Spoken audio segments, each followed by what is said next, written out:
Here's my message for today. When you think of the mind, what do you think about? When I speak of the mind as an instrument of thinking and visualizing and creativity, what do you think about? What do you think about?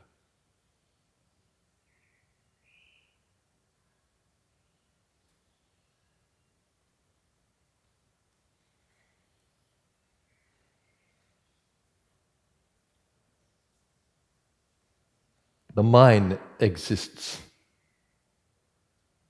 in your infinitely conscious being as a tool, an instrument that you can bring up at any moment.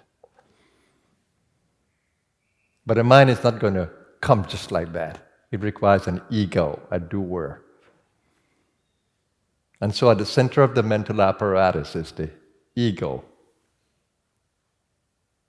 the I maker, ahankara,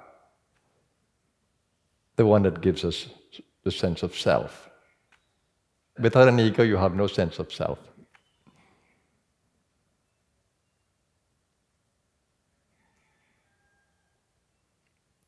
So before the mind can move, we need to have this sense of self. We need to have this ego operating, this I.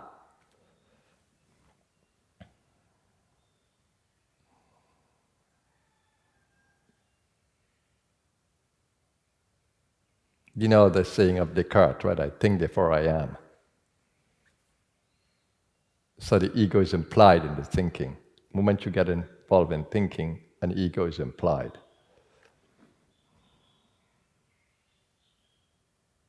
But when the mind moves, it's quantum. It's a wave generator. It generates waves through your being. So the mental field is a wave field. So the moment you are thinking, this is distributed through your body because the mind is connected to every one of the energy sources within you.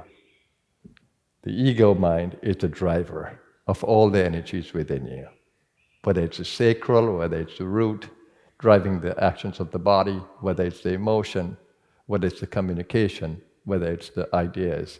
It's the ego that is driving all of that. And it's wired through the subtle anatomy of chakras and nadis. It's wired to the entire body. A chakra is a distribution system of nadis. And through these nadis, it can pick up information from the outside, and it can also channel information to the outside.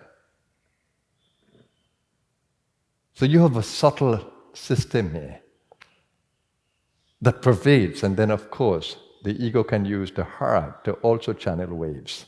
It can use the gut to also channel waves. It can use the sacral source to channel waves. It can use the root to channel waves.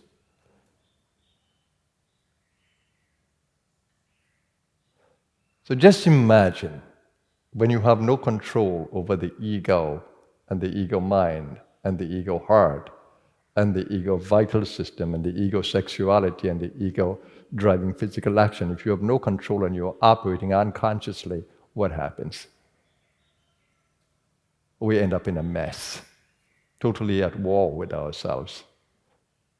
And our physical being is of nature, so it has primal instincts. Because we have taken this body, we have a reptilian brain, we have a limbic brain, and we have a neocortex, the upper brain.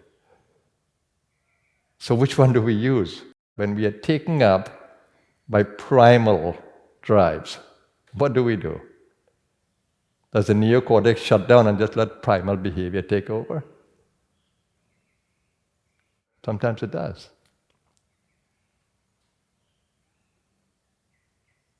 But you have the ability, and even the physical instrumentation with the brain and nervous system, to energize any part of your brain that you want to. When your brain has centers of ecstasy, it can create this ecstatic feeling within the body. It can generate really beautiful neurotransmitters in your nervous system. So many beautiful possibilities are there. Or fear, it can generate more adrenaline in your system, make the body hyper, just through this mind.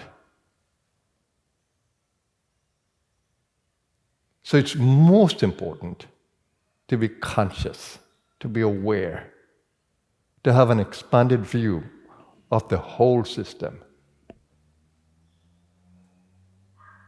Then you can truly begin to manage it. And why do you want to manage it? For the best experience. And remember, all of these are tools. Your purpose is so much more. Your purpose is to uncover all that you are and to sport and display. That's your purpose. You cannot sport and display effectively if you don't uncover more of you. How are you going to sport? It's going to be a battle, it's going to be a war, not a sport.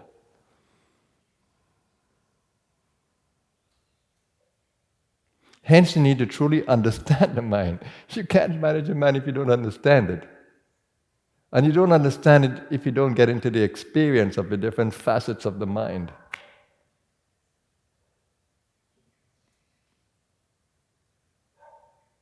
I had very difficult times in my early 20s when I just couldn't control my mind. Why do I need to go to university if I can't control my own mind? I refused.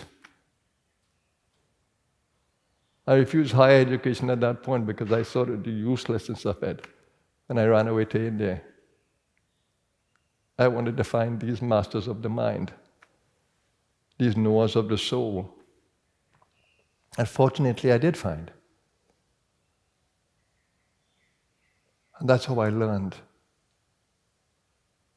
Eventually, I ended up in the academics again, but a different person. I learned how to manage the inner world. And then I had the joy of sport in the outer, in the secular world, learning to master that as well. So you need to find it within first. That's why the Christ said, seek ye first the kingdom of heaven, the kingdom of God and its righteousness. And he said the kingdom of heaven lies within you. He didn't say it's out there. So we need to understand this kingdom. Our Father who art in heaven, he prayed. Was he praying outside? No. Inside. He was asking the higher self within to open up. Our Father which art in heaven, the kingdom of heaven lies within. And he said the body is a temple.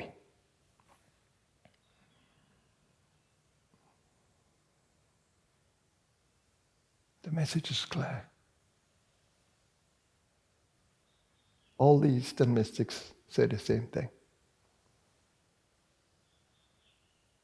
Know thyself. So the mind is so potent. The mind is said to be a wish-fulfilling tree.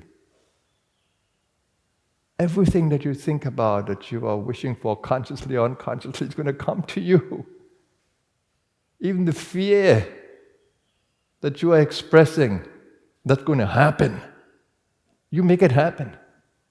Such is the power of the mind. If you constantly think, I'm going to get this disease, what do you think will happen? What message are you sending to the cells? And if you constantly think, I'm going to get well, I'm getting well, I'm getting well, I'm getting well, what kind of message you're sending to yourself? An uplifting one. Be careful of what you think. As you think, so you become, the saying says. As the Bible says, as a man thinketh in his heart, so is he. Of course, that's gender-based, right? As a person thinks in their heart, so they are.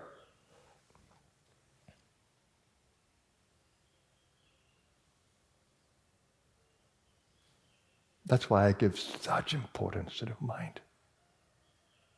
Mindfulness, mind cultivation, silence, retreating, and using the mind effectively in the field, in the sport. that we call life. Learning how to play with ideas. Learning not to be caught in specific ideas. Learning how to not to judge others and hold them in a box. Allow them to grow. Open your mind to their potential, to the potential of everything. We are born to evolve. We will not stay in a box. We are born to evolve.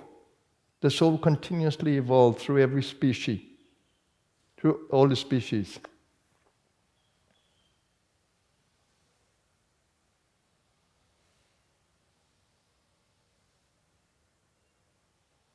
And in us, it evolves along the chakras, along the levels of consciousness it evolves.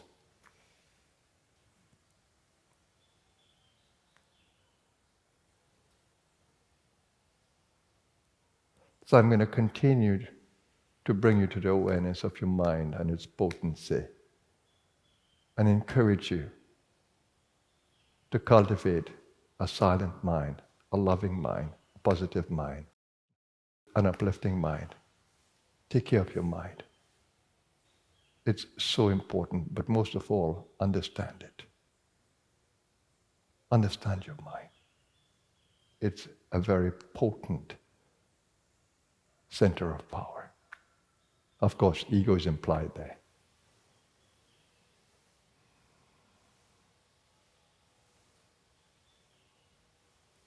So let's make today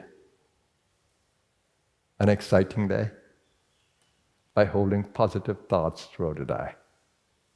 Let it attract everything that is good around you.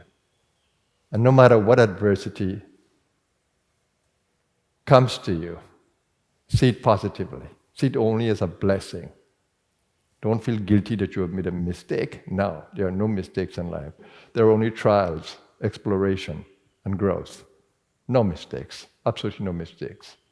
Even if you think you'll fall back 10 steps, no, there is no mistake there. Those are 10 steps of learning and growing. See everything positive. Anybody who comes into your field today, into your space, see it as a divine act of karma and grace. If you're meant to offer something, open your heart and give. If you're meant to receive something, open your heart and receive. The universe is always perfect in its karmic play.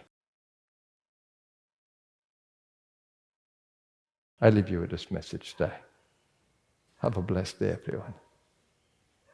Namaskar. My soul bows to you.